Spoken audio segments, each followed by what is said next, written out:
Oke, assalamualaikum warahmatullahi wabarakatuh.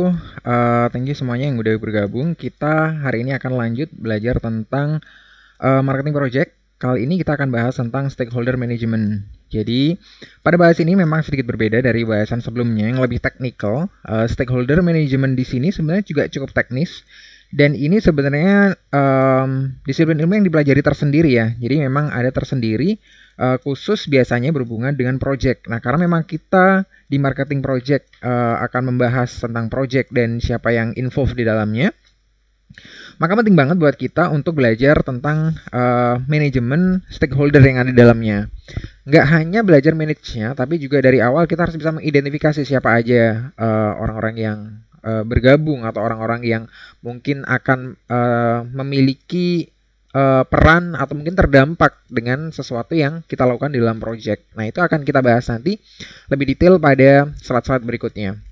Sekali lagi jangan lupa untuk semua mahasiswa UNS, untuk yang kuliahnya sesuai jadwal hari ini, segera langsung lakukan presensi langsung di ocw.uns.ac.id. Kemudian kalau misalnya ada pertanyaan, sekali lagi bisa langsung di komen di YouTube atau bisa juga di WhatsApp group untuk yang mahasiswa UNS ya. Oke, kita sedikit flashback lagi ke pertemuan kita yang lalu. Jadi tentang marketing project objectives ya. Tentang marketing project objectives, sekali lagi itu adalah breakdown atau detail dari brand defined goals ya. Jadi goals jangka panjang sebuah brand itu diwujudkan biasanya oleh aktivitas-aktivitas kecil yang dilakukan menggunakan manajemen marketing project gitu ya. Jadi memang dilakukannya project base, bukan hal yang rutinitas dilakukan setiap hari.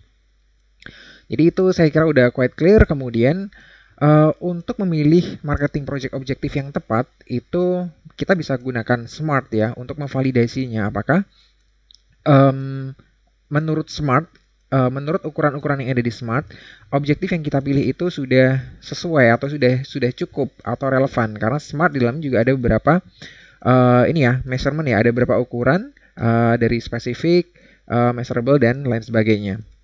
Kemudian yang terakhir juga pastikan bahwa ketika kita membuat objektif, memilih objektif tertentu, kita juga memilih measurement atau KPI yang tepat, yang sesuai dengan objektifnya masing-masing gitu ya. Jadi nggak semua KPI itu tepat atau sesuai digunakan untuk objektif-objektif yang akan kita pilih. Oke, ini beberapa KPIs dan objektif yang kita kemarin pelajari. Jadi yang pertama adalah objectives ya. Objectivesnya itu ada 12. Di sini ada 12. Sekali lagi ini bukan semua objektif udah di sini ya. Jadi ada beberapa objektif yang mungkin masih bisa ditambahkan di sini atau memang tidak kita bahas, belum kita bahas di sini gitu ya. Jadi kalau misalnya kalian ada objektif tertentu yang mungkin pengen dibahas atau sekedar cuman pengen nambahin, silakan ditambahin ya, mungkin di kolom komen juga bisa. Jadi ada 12 itu saya nggak sebutin satu persatu karena mungkin memang banyak banget dan udah clear ya saya kira di sesi yang sebelumnya. Kemudian yang kedua ada KPIs-nya. Nah, KPIs-nya ini juga ada di sini sekitar 11 ya. Jadi ada 11 KPIs. Nah, yang paling penting sebenarnya ada ya di garis itu ya, connect and relevant-nya. Jadi emang harus nyambung dan harus sesuai gitu ya. Jadi memang jangan sampai kita milih objektifnya apa, kemudian KPIs-nya apa gitu ya. Jadi kalau misalnya di sini contohnya kita pilihnya misalnya build brand awareness gitu ya. Build brand awareness mana coba yang dari KPIs ini yang bisa kita pakai untuk ukuran kita udah sukses atau belumnya, ukuran milestone seperti apa yang kita pengen ke depan nanti, untuk ukur atau ngevaluasi gimana juga performance kita selama project ini kita jalankan gitu ya. Jadi contohnya kalau di sini build brand awareness yang bisa dipakai adalah salah satunya adalah social media engagement gitu ya. Misalnya ini kan brand awareness berarti mungkin brandnya baru. Brand baru kita kenalinya dari sosial media. Kita berharap bahwa social media engagementnya lumayan tinggi. At least orang follow dan mampir ke tempat kita gitu ya, berkunjung lihat informasi yang ada di situ. itu udah bisa jadi ukuran gitu ya.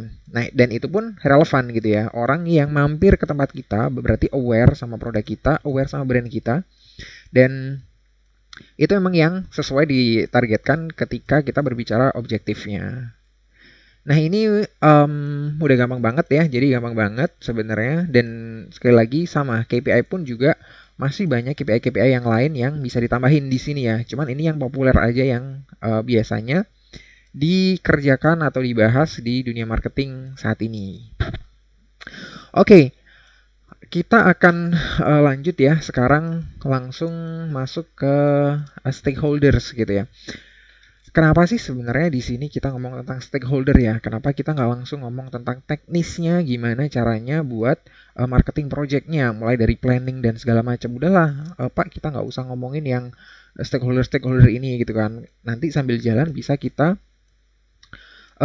langsung kerjakan gitu kan. Jadi langsung kita buat plannya dari A ke B dan segala macam ya. Jadi stakeholder mungkin baiknya di skip. Enggak, jawabnya enggak. Kenapa stakeholder ini penting? Karena ini, kalau di sini ada kata-kata Kotler ya yang saya kutip di sini, kata-kata dari Philip Kotler, bapak marketing dunia gitu ya. Jadi saya kira udah semua anak marketing pasti ngerti banget siapa Philip Kotler. Jadi memang dari company sendiri mungkin dari beberapa perspektif, memang ada yang melihat bahwa kalau kita jualan maka stakeholder kita sebenarnya cuma satu gitu. Siapa? Customer gitu ya.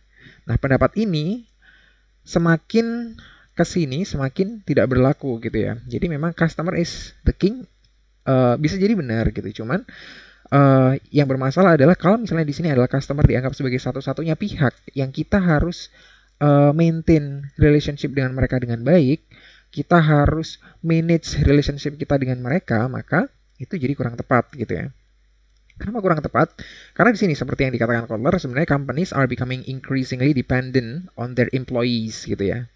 Jadi bahkan ke orang-orang yang bekerja di dalamnya pun perusahaan itu semakin tergantung gitu ya. Jadi ya seperti sekarang, apalagi dengan jumlah pekerjaan yang lebih bermacam-macam, menuntut skill yang sangat spesifik, sangat berbeda-beda, maka memang nyari employees pun nggak gampang. Meretain employees yang sudah masuk pun juga nggak gampang gitu ya. Jadi mereka juga semakin dependent. Kemudian sama juga terhadap suppliers juga, kemudian distributors and dealers gitu ya, yang penjualnya berarti. And their advertising agency gitu ya contohnya. Jadi memang apalagi kayak kita kalau misalnya ngomong perusahaan besar-besar ya, yang besar-besar, mereka seringkali nggak melakukan, nggak memproduksi campaign mereka, nggak memproduksi iklan mereka in-house ya. Jadi nggak memproduksi itu ada di dalam perusahaan mereka sendiri. Mereka meminta pihak lain untuk mengerjakan, yang di sini sebutin advertising agency ya atau creative agency gitu ya. Jadi mereka meminta pihak lain yang memang punya expertise di bidang itu untuk melakukan, untuk membuat iklan atau kampanyenya gitu ya. Jadi seringkali itu memang di subkontrakkan, diserahkan ke pihak lain untuk dikerjakan karena memang advertising agency saat ini memang banyak sebenarnya jumlahnya, dan memang beberapa agensi yang ternama memang hasilnya memang impactful banget ya dalam produksi sebuah campaign atau sebuah iklan gitu ya. Jadi memang ketergantungan ini semakin lama semakin tinggi gitu ya. Jadi semakin kompleks bisnisnya, kemudian semakin kita nggak bisa ngerjain sendiri, semakin kita banyak bantuan dari banyak pihak, maka memang jadinya mereka yang nanti kita sebut stakeholder itu jadi penting untuk kita maintain dan kita manage gitu ya. Itulah kenapa kita di sini penting banget untuk bahas tentang stakeholder ini. Kemudian di sini juga disebutin bahwa kalau ketergantungan ini itu sebenarnya bisa memiliki potensi yang apa ya, yang impactful ke depan nanti untuk produktivitas dan profitability ya. Jadi ini udah sering banget kita bahas kalau di marketing, kita bahas tentang aliansi, bahas tentang cooperation dan lain sebagainya ya. Jadi apa namanya,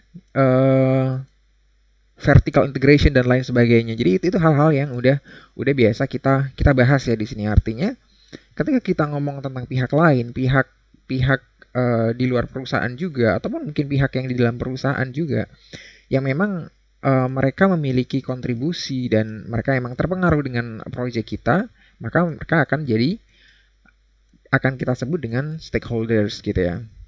That's why bottom line-nya adalah di sini, the key is for the company to form close relationship with its stakeholders. Jadi bottom line-nya adalah relationship dengan para stakeholders gitu ya. Jadi relationship yang baik ini akan mendukung nanti bisnis ke depan ya. Bisnis ke depan ya. Tadi udah disebutin tentang produktivitas dan profitability ya. Ke depan nanti diharapkan memang semakin baik ya dengan adanya hubungan yang baik dengan para stakeholders ini gitu.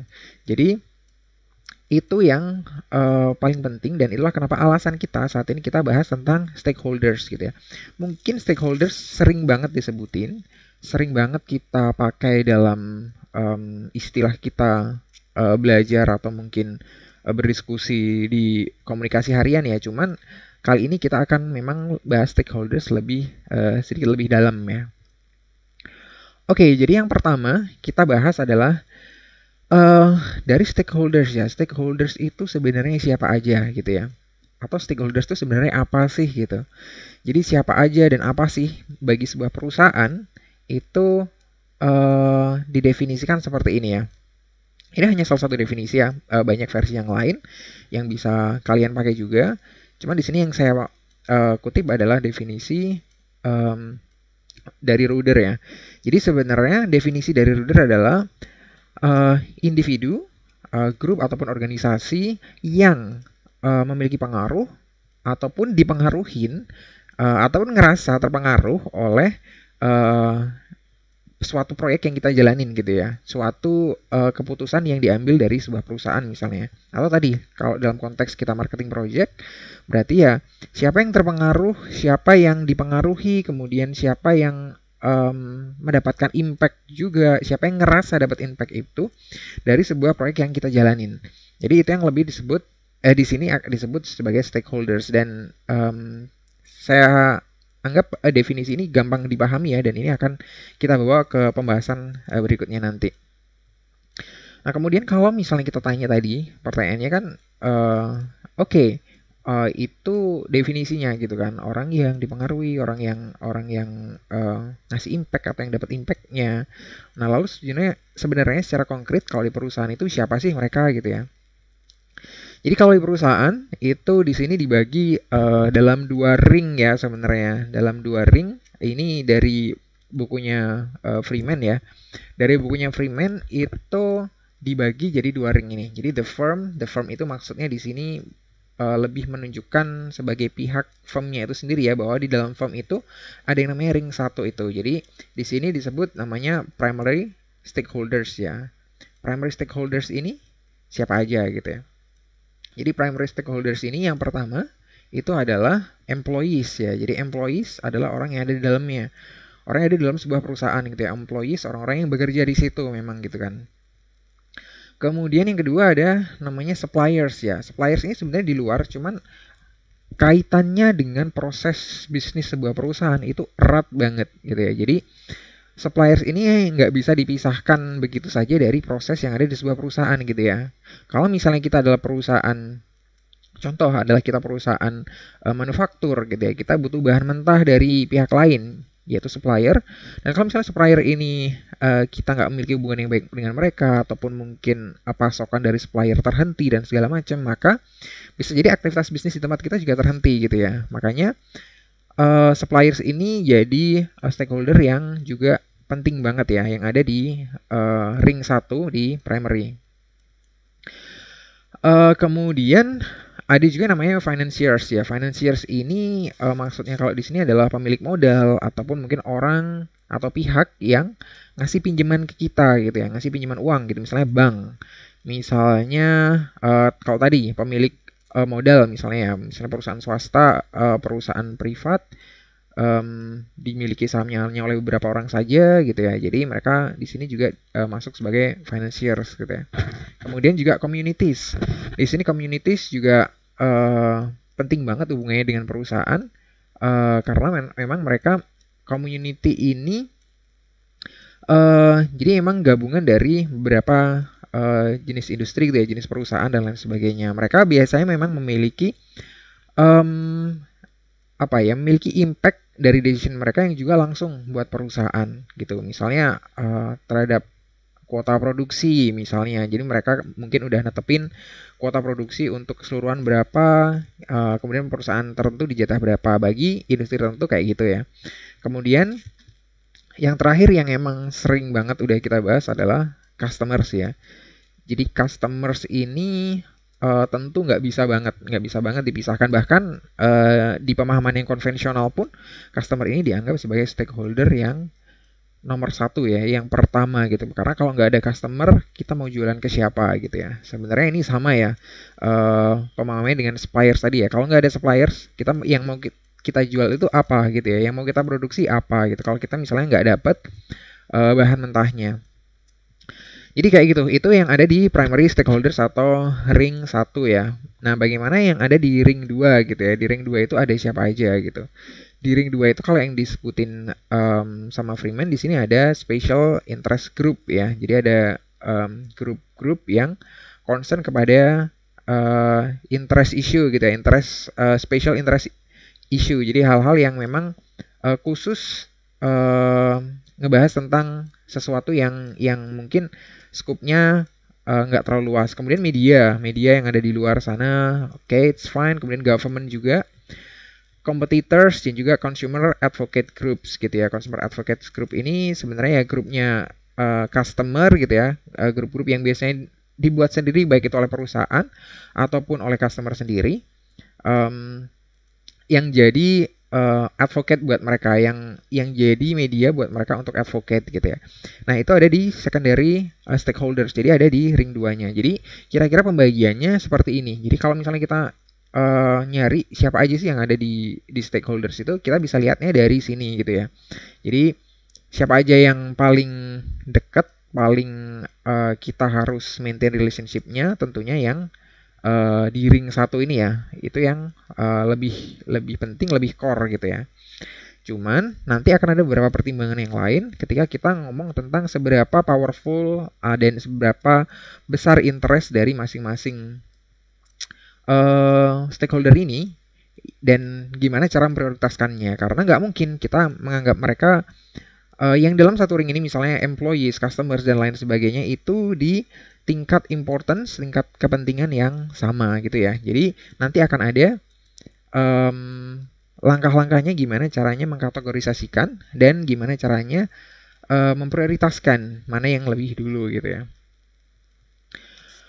Oke, nah di sini stakeholder itu tadi kan disebutin di definisinya bahwa stakeholder itu may affect ya. Stakeholder itu siapa pihak manapun, baik itu individu, grup ataupun organisasi yang bisa memberikan dampak gitu ya, yang bisa memberikan dampak atau mendapatkan dampak gitu ya.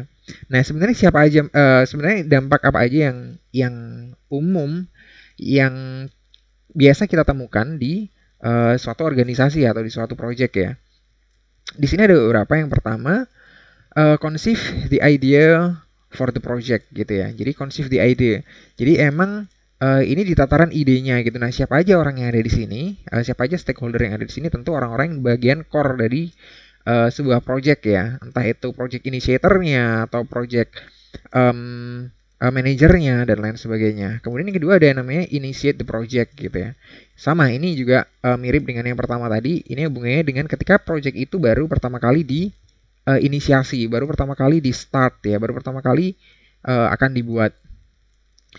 Kemudian yang berikutnya set and or approve the project budget ya. Jadi kalau misalnya kita udah punya plannya, kemudian budgeting udah kita tentuin, timeline udah kita buat, kemudian proposal kita bawa akhirnya ke bagian-bagian tertentu gitu ya. Misalnya kalau dari kita mungkin dari manajer gitu ya. Tapi biasanya manajer, kalau line manager langsung, itu orang yang involve langsung di dua hal yang di atas tadi ya, dari di conceive sama initiate the project ya. Mereka adalah orang-orang yang biasanya memang udah bergabung sama tim, udah ikut nimbrung dari awal ketika suatu project di-initiate gitu ya. Jadi ketika proposal itu disusun, kemungkinan besar si line manager udah bagian yang ngerti banget gitu ya. Jadi kemungkinan dia untuk approve ya pasti karena emang dia salah satu orang yang ngusulin gitu ya. Kemudian berikutnya provide input into project scope gitu ya. Jadi ini bisa jadi memang orang-orang manajer yang udah ada di atasnya line manager ya, baik itu mungkin di C-suite atau di commissioners dan lain sebagainya, orang-orang yang mereka bisa ngasih input ke kita. Kemudian sama seperti yang tadi sebelumnya, bisa menyetujuin budgetnya kita gitu ya. Jadi memang orang yang punya kewenangan yang tinggi biasanya kalau yang di sini. Kemudian plan the project itu sama dengan yang tadi ya, initiate kemungkinan tuh orang yang sama. Kemudian approve the project itu sama tadi yang kayak manajer tingkat atas biasanya approval. Participate on the project team gitu ya, orang-orang yang employees yang ada yang emang tergabung di dalam sebuah tim, sebuah project gitu ya. Kemudian publicly support or resist the project, ini biasanya orang yang ada di luar tim atau mungkin di luar perusahaan karena memang mereka bisa mendukung project dari kita secara terbuka gitu ya, ataupun resist ya, ataupun mereka menolak project kita gitu ya. Misalnya kita punya project campaign tertentu ya, campaign tertentu yang ini sering terjadi ya kalau misalnya di Eropa, hal ini sering terjadi karena di sana memang ada dua sisi seperti karena memang dari kreatif agensinya emang cenderung lebih wild ya, cenderung lebih liar, cenderung ide-idenya itu lebih gila. Di sisi lain, isu-isu tertentu bagi mereka itu memang jadinya sangat sensitif gitu ya. Jadi contohnya kalau di sini, kalau misalnya sebuah perusahaan itu punya campaign, let's say mereka mau ngenalin line up baru atau sekedar apa ya, elevate brand awareness-nya mereka gitu ya. Jadi mereka pengen naikin gimana caranya biar lebih banyak customer itu lebih tahu tentang brand mereka. Nah, mereka akhirnya pakai cara-cara yang mungkin yang beberapa yang contoh yang udah terjadi adalah cara-cara yang sedikit rasis ya, cara-cara yang sedikit rasis gitu, dengan model yang mungkin berkulit berwarna tertentu, kemudian di situ ada tagline tertentu gitu, jadinya message-nya sebenarnya yang pengen disampaikan adalah message yang positif gitu, cuman mungkin karena dari message-nya atau dari gambarnya atau dari kontennya secara keseluruhan memang ambigu, jadinya memang ada pihak yang menangkap bahwa campaign-nya ini rasis gitu dan ini against society's value gitu ya. Jadi nggak sesuai banget sama nilai-nilai yang ada di masyarakat mereka gitu. Kita harusnya nggak boleh dong untuk bersikap atau berkata rasis seperti itu gitu. Jadi ada pihak yang against, yang nentang. Jadi bisa jadi project kita ini malah fail ya. Jadi yang tadinya memang sebenarnya untuk naikin brand awareness, mungkin brand awareness-nya juga nambah ya. Akhirnya memang nambah karena lebih banyak mungkin itu diberitain di segala macam. Jadinya kan diberitain brand awareness-nya nambah, cuman dampaknya bisa negatif gitu ya terhadap brand ya. Jadi orang ngerti, lebih ngerti. Orang yang awalnya mungkin nggak ngerti, oh akhirnya ngerti tentang brand tertentu gitu ya. Cuman ternyata jadinya malah negatif gitu. Kok gitu ya, kok rasis ya, ternyata brand itu rasis ya. Bagi orang yang punya value bahwa rasis itu nggak boleh, pokoknya rasis itu sama sekali nggak bisa ditolerir, ya bagi kebanyakan orang pasti kayak gitu, ya mereka nggak akan engage sama brand ini gitu ya. Jadi bisa jadi mereka aware jadinya tapi negatif, jadinya mungkin nggak sukses projectnya.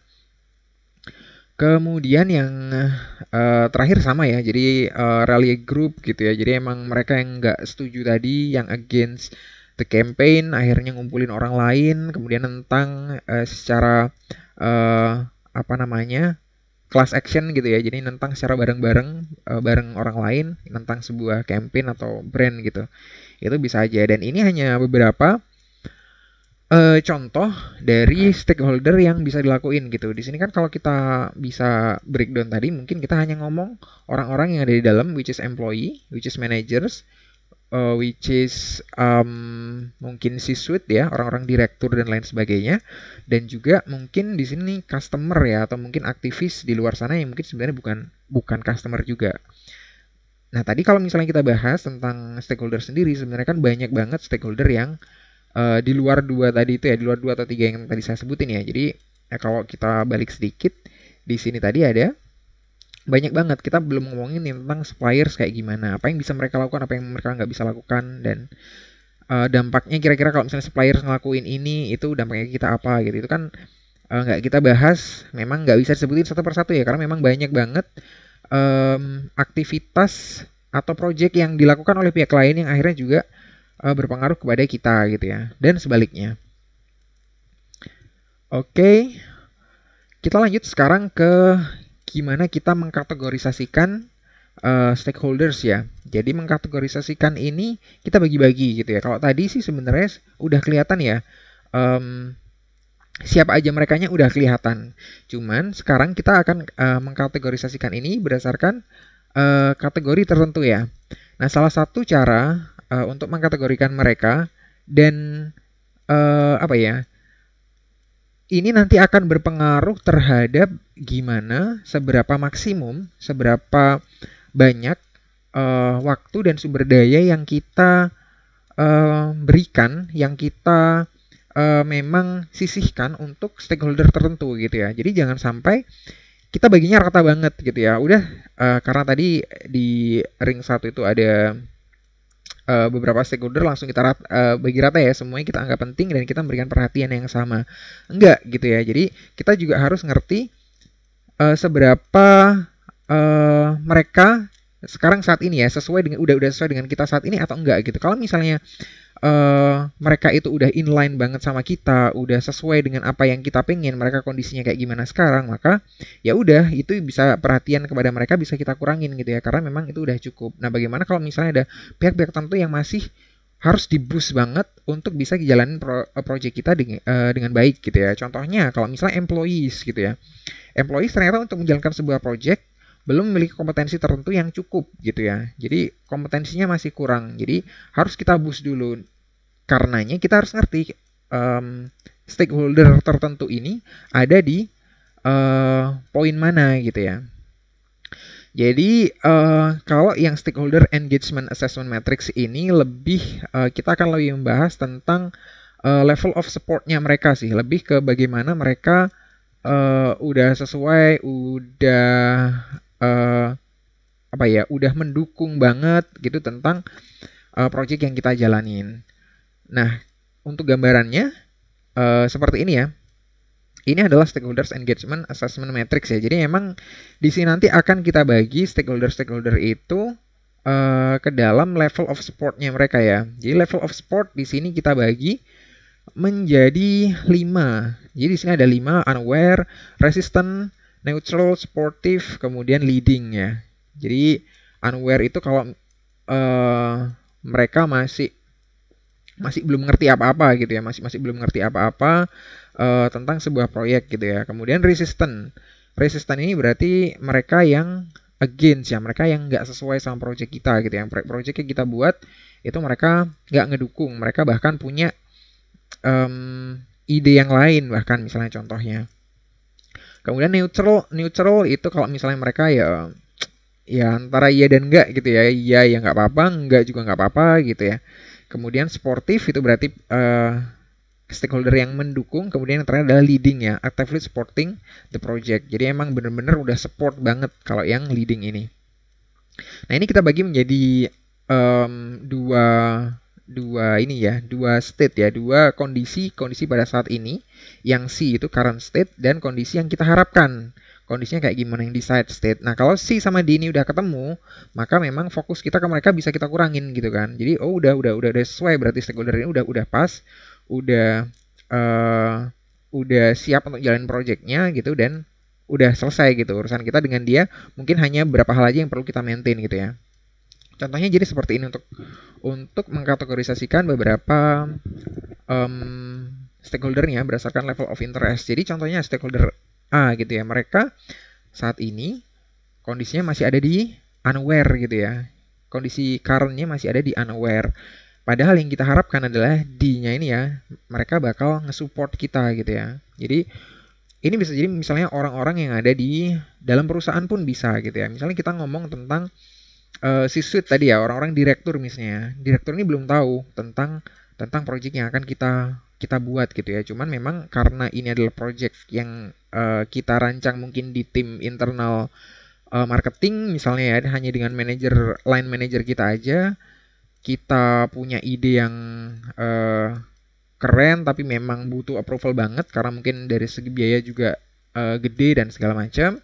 Makanya kita harapkan dari pihak di C-suite itu juga bakal support project ini gitu. Tapi ternyata mereka saat ini memang belum tahu karena memang kita belum pernah publish ke mereka gitu ya. Nah, makanya di sini kita kan bisa nyiapin strategi. Oke, mereka belum tahu gimana cara ngasih tahu mereka uh, dengan cara proposal, dengan cara presentasi dan lain sebagainya, effort apa yang perlu kita lakukan untuk meyakinkan mereka bahwa ini adalah project yang harus di-approve gitu ya, project yang emang bakal punya impact yang baik bagi perusahaan.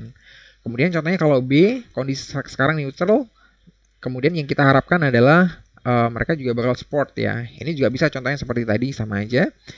Dan kemudian yang terakhir, kalau misalnya ini stakeholder C antara current state-nya dan desire-nya udah sama. Ini maaf ya, ada interferensi suara sedikit. Oke. Jadi ini hal yang mudah dilakukan. Jadi emang kita mengkategorisasikan ini.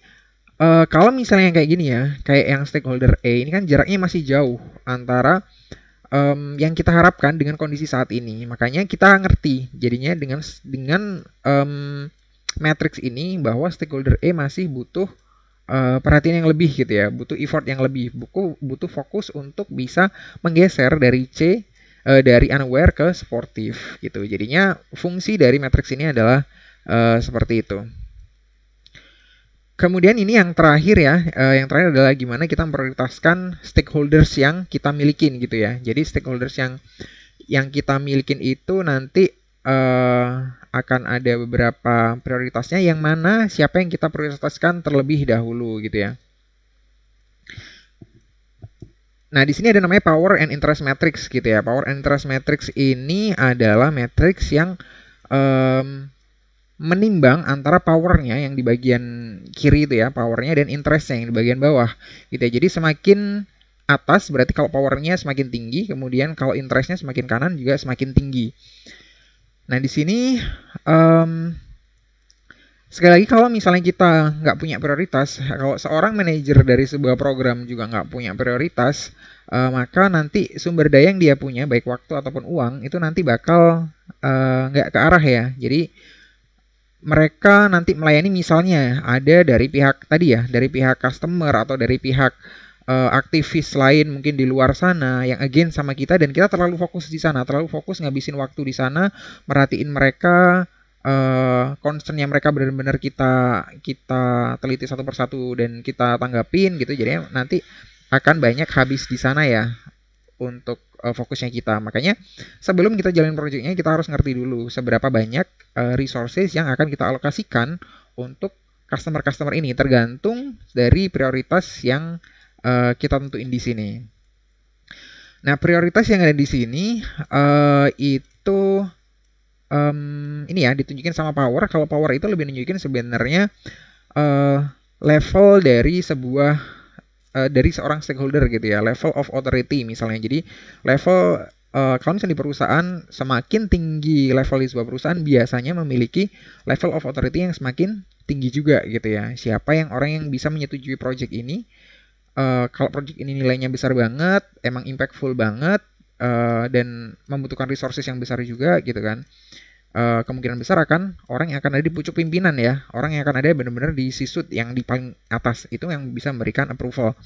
Kemudian siapa orang-orang yang power ini juga berhubungan dengan siapa orang-orang yang bisa mengubah plan kita, atau nggak oke harusnya kayak gini gitu ya, atau mungkin siapa aja yang bisa memiliki involvement aktif, keterlibatan aktif di sebuah tim gitu ya. Jadi itu berkaitan dengan powernya. Sekali lagi, ini nggak hanya tentang stakeholders yang ada di internal ya, ini di luar pun juga kita ngukurnya dengan power versus interest ini. Kemudian kalau interest itu kita ngomongin tentang tingkat seberapa stakeholder itu concern, seberapa seorang stakeholder itu ngerasa penting untuk dapat outcome-nya, untuk mereka juga ikutan merhatiin outcome apa nanti yang didapat gitu ya, untuk ngelihat hasilnya nanti kayak gimana gitu. Jadi bisa jadi kayak tadi ya contohnya, orang itu punya power sebenarnya, cuman karena eh, hal tertentu mungkin orang yang punya power ini nggak ngelihat bahwa eh, apa yang kita lakukan, project yang kita lakukan itu bakal impactful misalnya. Jadi mereka nggak aware, nggak begitu peduli sama outcome yang nanti didapat dari sebuah project. Itu bisa jadi gitu kan. Nah makanya kalau di sini kita kalau ngomongin di matrix ini, matrix yang paling kanan dan paling atas itu adalah matrix yang kalau di sini sebutnya manage closely ya. Manage closely ini siapa gitu. Nah biasanya orang yang memang punya ya tadi ya disebutin ya, jadi punya powernya emang tinggi, jadi punya posisinya emang biasanya tinggi kalau di dalam perusahaan. Kemudian juga di saat yang sama dia juga eh, orang yang concern banget sama hasilnya, orang yang harus bener-bener ngikutin hasilnya nanti kayak gimana gitu ya. Jadi itu ada yang paling kanan dan yang paling kiri dan bawah itu adalah sebenarnya yang powernya juga rendah. Dia nggak punya otoritas apa-apa sebenarnya, mungkin kecil banget pengaruhnya ke project kita. Kemudian interest ke project kita pun juga rendah gitu ya. Jadi ini orang yang pihak-pihak yang sangat mungkin nanti kita kurangin banget, kita kasih minimum effort banget dalam hal prioritas, dalam hal perhatian, dalam hal resources juga ya. Jadi kita harus ngerti di mana sebuah stakeholder itu berada, di kuadran yang mana gitu kan ya. Di manage closely kah atau keep satisfied gitu ya. Jadi powernya tinggi tapi dia nggak begitu aware gitu ya. Kemudian kalau misalnya yang kanan bawah itu dia aware tapi juga dia nggak punya power untuk ngapain-ngapain sebenarnya, cuman dia aware gitu ya. Jadi kita harus kita harus ngerti di bagian mana mereka berada. Jadi untuk nentuin prioritas yang bisa kita kasihkan tadi itu. Oke, saya kira itu aja dari sesi kali ini. Kalau misalnya ada pertanyaan, silakan langsung ditanyain di tadi ya kolom komen bisa atau di WhatsApp grup. Thank you semuanya. Sampai jumpa di sesi berikutnya. Wassalamualaikum warahmatullahi wabarakatuh.